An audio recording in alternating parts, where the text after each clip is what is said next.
A reading from the Holy Gospel according to Matthew. Matthew 20:17 through 28.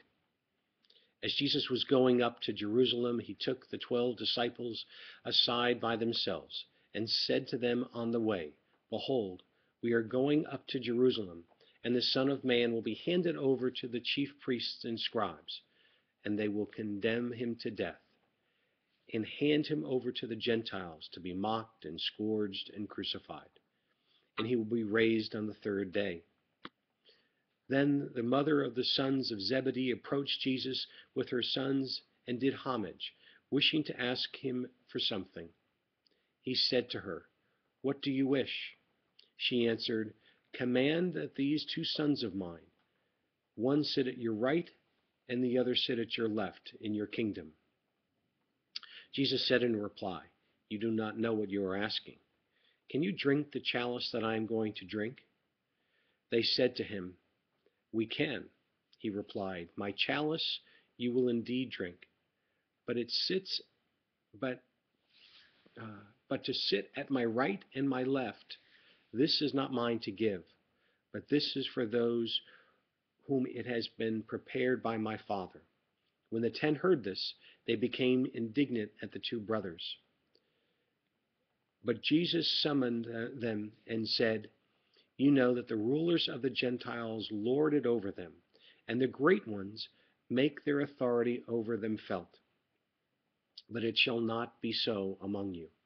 Rather, whoever wishes to be among you shall be your servant. Whoever wishes to be first among you shall be your slave. Just so, the Son of Man did not come to be served, but to serve, and to give his life as a ransom for many." The Gospel of the Lord. Hi. So, throughout Scripture, there are so many times when there's an opportunity for us to read a passage from the Gospels or the New Testament or even the Old Testament, and we find ourselves incredibly humbled. For me, this is one of those times. And there are two very, very strong sections here that I find incredibly humble, and three very specific messages that I wanted to share with you.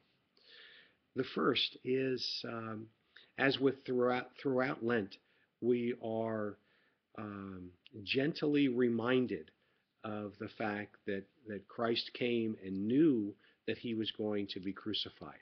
He knew that he would suffer, and yet he continued to teach, and he continued to follow his Father's wishes and did what was asked of him. And he did this for us. Talk about touching your heart and being so humbled by the actions of another. The second really kind of focuses on the last two lines of this section from Matthew 20, which is, "Just so the Son of Man did not come to be served, but to serve, and to give his life over as a ransom for many."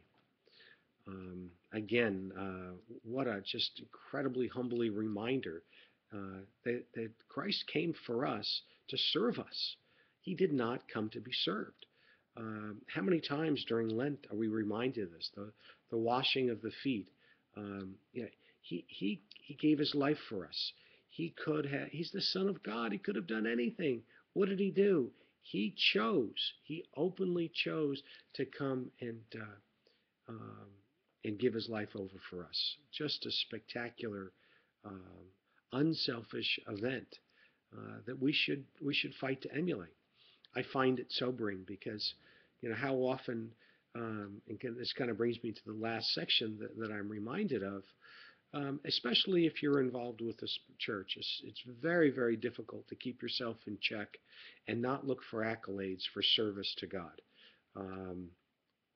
To humble yourself, to keep yourself last in line. I remember not long ago I was at an event, and there were a number of religious that were there, and the people that were running it were trying to get the priest, the bishop to go first in line at a buffet, and they didn't want to. They wanted to go last. I think so often of Brother Rawl, and and how humble he is, and how humble the Brotherhood of Hope is. These guys sleep on the floor. I mean, they have nothing. They do not have 2 cents to rub together. And if they did, they would take that cue from St. Francis and they would give it away.